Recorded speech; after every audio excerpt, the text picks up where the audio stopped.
Number 7 شہادتین کی کیا فضیلت ہے. شہادتین کیا ہے؟ اشہد ان لا الہ الا اللہ و اشہد ان محمد رسول اللہ.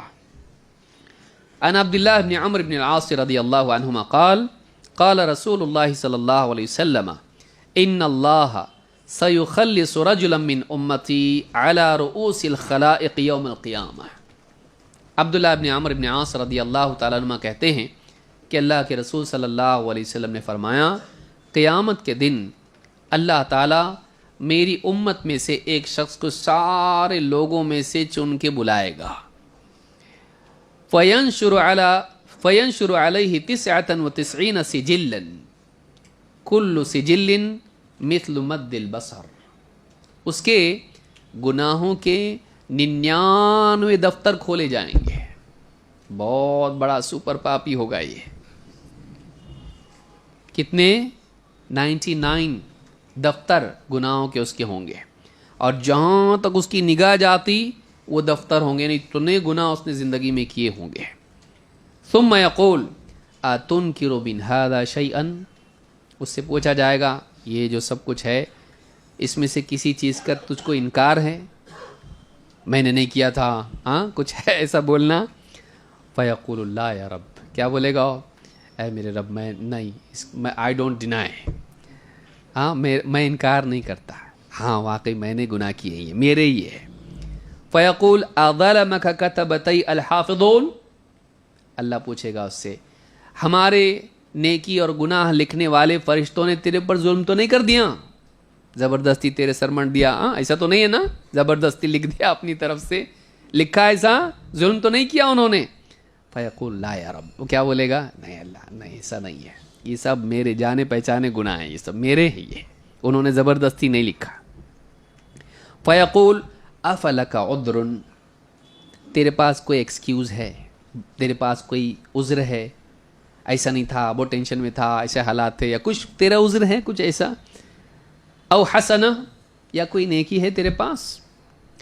فیہاب الرجل. وہ اور ڈر جائے گا، نہ میرے پاس کوئی عذر ہے نہ میرے پاس کوئی نیکی ہے، اور ڈر جائے گا. فیقول لا یا رب. بولے گا نہیں اللہ میرے پاس کچھ بھی نہیں، میرے پاس کوئی بہانہ بھی نہیں، کوئی ایکسکیوز نہیں، کوئی نیکی نہیں. فیقول بلا ان لک عندنا حسنہ. اللہ اس سے کہے گا بلکہ ہمارے پاس تیری ایک نیکی ہے، ہمارے پاس. اس کو یاد نہیں. آپ سوچئے اللہ کیسا رحیم ہے، اس کو یاد نہیں ہے تیری نیکی، تیرے پاس کچھ؟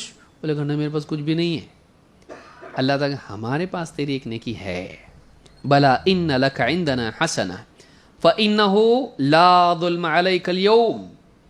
آج تیرے اوپر ظلم نہیں ہو سکتا، آج تیرے اوپر ظلم نہیں ہو. اتنے پاپ ہیں تو ایک نیکی کیا فائدے کی؟ نہیں، تو لے گا وہ گناہ اور نیکی تو لے گی، وہ ایک نیکی ہی کیوں نہ ہو. فتخرج بطاقۃ فیہا. ایک چٹھی نکلے آئے گی، چٹھی ایک نکالی جائے گی. اشہد، اس کے پر لکھا ہوگا اشہد ان لا الہ الا اللہ و اشہد ان محمدن عبدہ و رسولہ. اس پر لکھا ہوگا میں اس بات کی گواہی دیتا ہوں کہ اللہ کے سوا کوئی عبادت کے لائق نہیں، اور محمد صلی اللہ علیہ وسلم اللہ کے بندے اور اس کے رسول ہیں. فیقول احضر وزنک. اس سے کہا جائے گا چل وزن جہاں کیا جا رہا وہاں حاضر ہو، وزن کیا جائے گا اب تیری نیکی اور گناہ کا. فیقول یا رب ما هذه البطاقة ما هذه السجلات. کہے گا اللہ اتنے سارے گناہ کے دفتر ہیں، اس کے مقابلے میں ایک چٹھی پرچی کیا کام آئے گی؟ مطلب اس کا کیا ہونے والا ہے، پہلے سے دکھ رہا مجھ کو. اس سے کہا جائے گا فقال انک لا تظلم. کا نہیں، حاضر تو ہونا پڑے گا، اس لیے کہ تجھ پر ظلم نہیں کیا جا سکتا. یعنی اتنے سارے گناہوں کی وجہ سے تیری ایک نیکی کو ہم کہے کچھ بھی نہیں ہے، ایسا نہیں ہو سکتا ہے. وہ نیکی تو لے گی، نیکی کے پلڑے میں نیکی تو لے گی، گناہ کے پلڑوں میں گناہ رکھے جائیں گے، وہ تو ہونا ہی ہونا ہے. ایک نیکی تو چھوڑ دیں گے ایسا نہیں، ایک بھی نیکی چھوڑتا نہیں اللہ تعالیٰ. قال فتوضع السجلات في كفة والبطاقة في كفة. سارے کے سارے دفتر ایک پلڑے میں رکھتے جائیں گے، اور وہ ایک پرچی جس میں شہادتین کا اقرار ہوگا وہ دوسرے پلڑے میں رکھی جائے گی. فطاشت السجلات وثقلت البطاقة. جو 99 دفتر گناہوں کے ہوں گے وہ ایک دم ہلکے ہو جائیں گے، اور وہ ایک پرچی جو ہوگی وہ کیا ہوگی؟ وہ بھاری ہو جائے گی۔ اور آپ نے فرمایا فلا یثقل مع اسم اللہ شیء، اللہ کے نام کے مقابلے میں کوئی چیز بھاری نہیں ہو سکتی۔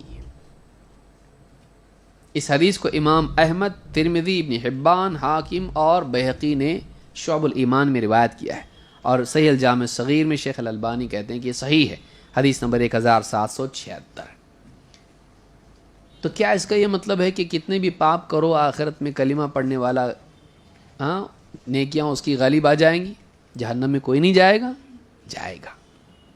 علماء نے کہا یہ پھر کون ہے؟ کہا کہ یہ وہ آدمی ہوگا جس نے بہت پاپ کیے تھے، لیکن آخری وقت میں اتنے اخلاص کے ساتھ اس نے کلمے کا اقرار کیا تھا کہ وہ اخلاص نے اس کو اتنا بھاری، کیونکہ پڑھنے سے نہیں ہوتا، کیسا پڑھا اس پہ رہتا، چاہے وہ نماز ہو یا کلمہ ہو یا کچھ بھی ہو۔ جو عمل آدمی کا ہوتا ہے اس کی کیفیت اس کو مضبوط اور بھاری بناتی ہے، ورنہ الفاظ تو سبھی پڑھتے ہیں، لیکن اس کا بھاری پن آیا کہاں سے؟ اس کے پاس کچھ بھی نہیں تھا کہ ایک آدمی اس نے زندگی بھر پاپ کیے ہیں، موت کا وقت قریب آیا اور آخری وقت میں کچھ بھی سمجھ میں نہیں آیا، اس نے کیا کیا؟ پورے دل کے اخلاص کے ساتھ پوری توبہ اپنے دل کو پورا اللہ کی طرف کر کے ایسا اس نے پڑھا کہ اس کا یہ کلمہ اتنا وزنی ہو گیا کہ اس کے سارے گناہوں پر کیا ہو گیا؟ بھاری ہو گیا۔ کیسا پڑھا یہ بہت اہم ہے۔ تو ایک انسان نے آخری وقت میں اس طرح کا کلمہ پڑھا ہو تو سارے گناہوں پر وہ بھاری آ سکتا ہے، بشرطے کہ اس کا وزن اتنا ہو۔ یہ نہیں کہا کہ سارے لوگوں کا ایسا ہوگا، ایسا نہیں ہے۔ جہنم میں جائیں گے کہ نہیں جائیں گے لوگ؟ جائیں گے لوگ۔ وہ کیسے جائیں گے کلمہ والے پھر؟ کیونکہ تھوڑا کلمہ ان کا کیسا ہوگا؟ کمزور ہوگا، ویسا پڑھا ہوا نہیں ہوگا۔ یہ آدمی ایسا ہوگا کہ اس نے اس کی کچھ سمجھ میں نہیں آیا، ایک ہی چیز اب اچھے سے پڑھ لو اس کو، پورے دل کے اخلاص کے ساتھ اس نے پڑھا ہوگا، اس کے سارے گناہوں کے مقابلے میں کلمہ کیا ہوگا؟ بھاری ہوگا۔ وہ چٹھی نہیں، اس کا پڑھا ہوا ہے نا، وہ اس کا عمل ہے وہ۔ تو وہ عمل کیسا کیا اس نے، کیسا پڑھا اس کو بھی اس کی اہمیت ہے۔ تو آخری وقت میں اس نے ایسا پڑھا ہوگا کہ وہ سارے گناہوں پر بھاری آ جائے گا۔ اس حدیث سے بات معلوم ہوتی ہے کہ توحید یا شہادتین کی کتنی اہمیت ہے۔ اگر انسان اخلاص کے ساتھ اس کو پڑھتا ہو اور صحیح جذبات اور کیفیات کے ساتھ اور یقین کے ساتھ اور عزم کے ساتھ اس کو پڑھتا ہو تو ایسے انسان کا یہ کلمہ اس کے گناہوں پر بھاری آ سکتا ہے۔